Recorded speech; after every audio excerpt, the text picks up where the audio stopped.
Honestly, I'm just thinking it's all crazy. Clearly in pain, Miracle Heron walks ever so carefully to her car, reliving the moment she was hit by a car while trying to deliver DoorDash, and lived to tell about it.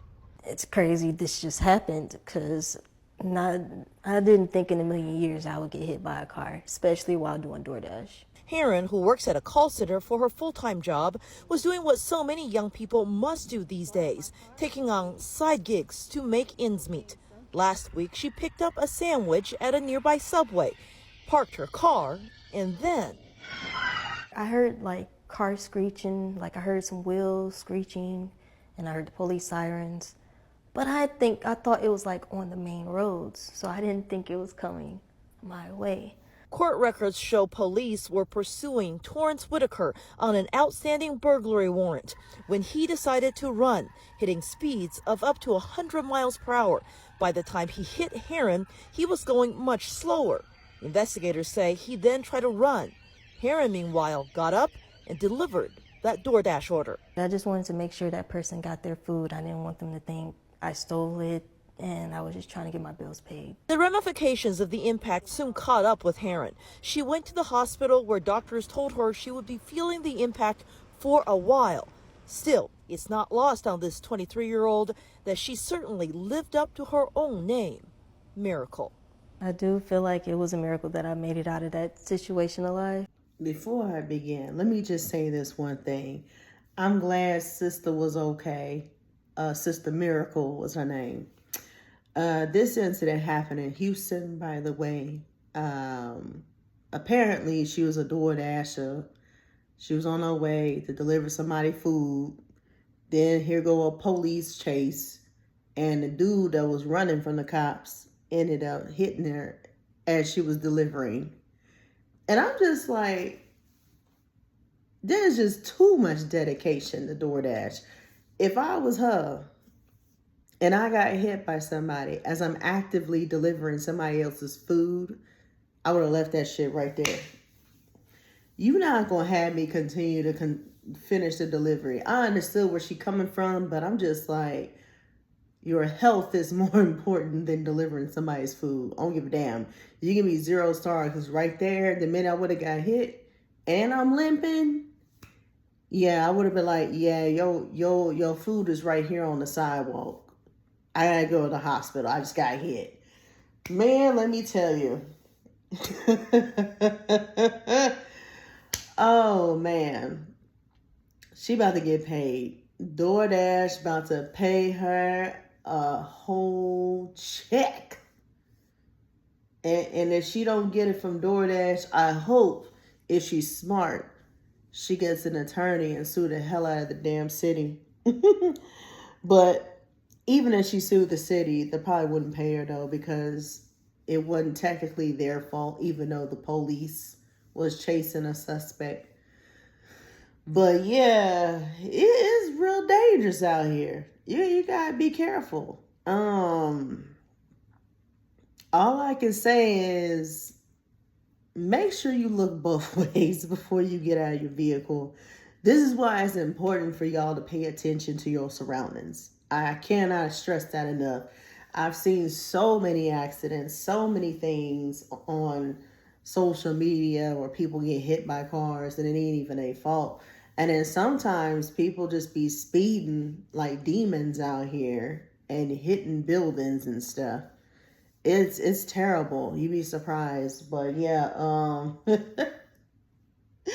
I'm just like, another thing that kind of low-key ticked me off though about this interview, I ain't trying to pick on the sister, but if you know you're going to be interviewed by the news and you're going to be on TV for the whole world to see your ass, at least clean yourself up. You know, you ain't got to be fancy, but comb your hair, put on a wig. If you don't feel like combing your hair, then throw on a wig, damn it. I'm sick of the bonnet epidemic. The bonnet shit's gotta stop. I'm sorry.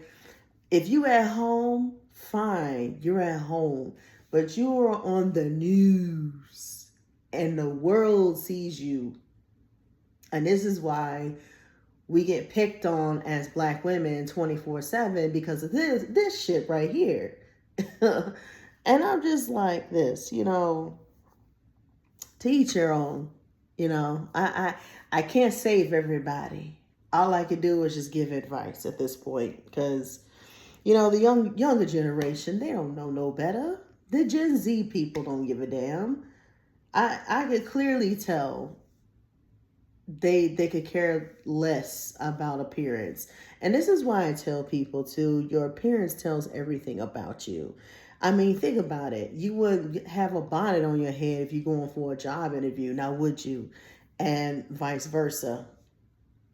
I mean, I see that shit all the time in the grocery stores and the corner stores. But I'm just like, come on, you could have at least tried. You could have at least tried to look decent for the news, damn it. But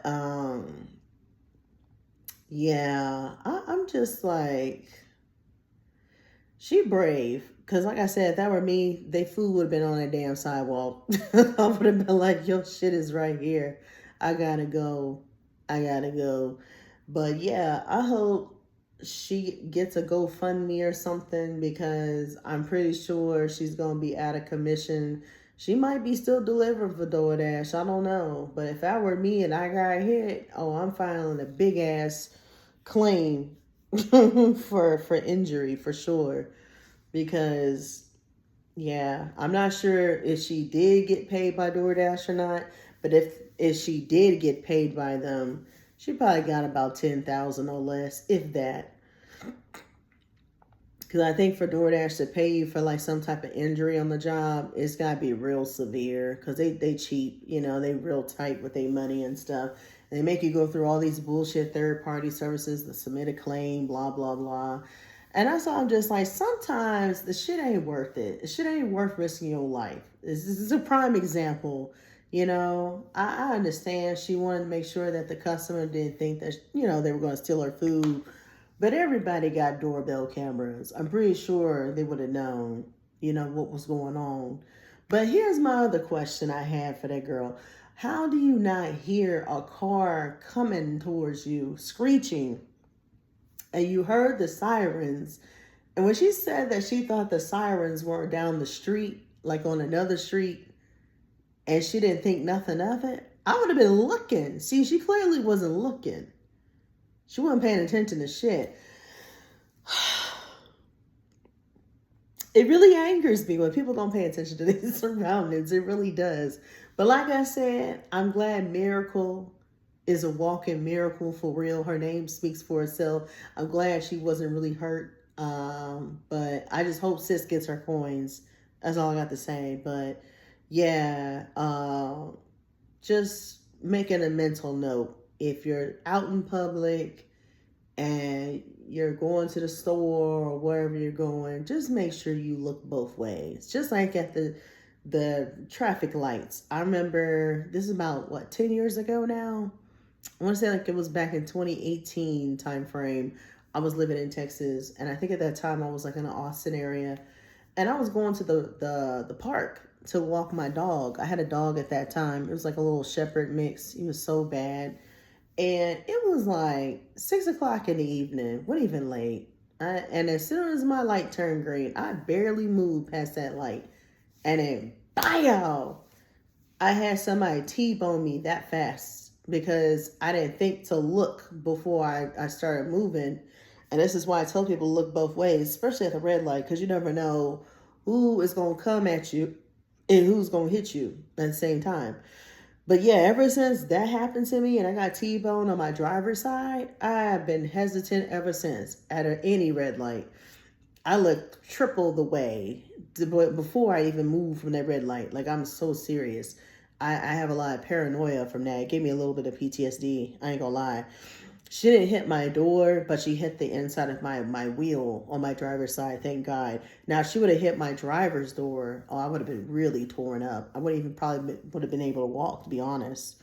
But it took me about 8 or 9 months of chiropractic therapy to get back to normal. It sucked. Got a lawyer, sued the shit out of her ass, and then come to find out she had a horrible driving record. She was A young Mexican girl. She had to be at least 27, 28 years old, damn near grown. And I'm just like, why does she even have a driver's license? Like, when I say her record was bad, I'm not joking. Like, she had like 2 DUIs, suspended driver's license, invalid tags, you name it. She had the whole works. And yet Texas still allowed her to drive. But by the time my lawyer got done with her ass, after she hit me and totaled my Honda, I missed my Honda so much. I had a brand new Honda Civic at the time when she hit me, old dumbass. Then they made sure she couldn't drive in Texas by the time they got done with her. They settled with her insurance out of court, and I got like 50,000 from it. But yeah, it was a bad time. It's a really bad time for me. I was really going through it. Like, I was going back and forth to doctor appointments and going back and forth to the massage therapist for relief because I was in so much pain from being hit. I had muscle spasms all over my body. I went to the ER and everything. It was horrible. But yeah, I tell people that anytime you get hit and there's witnesses around too, definitely call the police, get a statement, get a report, go to the hospital. You never want to skip the hospital, and definitely get a lawyer because you definitely gonna get paid. People think it's smarter to settle through the insurance when in reality it's not, because sometimes the insurance is not completely on your side. They're just trying to get whatever they can get out of your little deductible, and they give you like a little $1,000, if that, if you're lucky.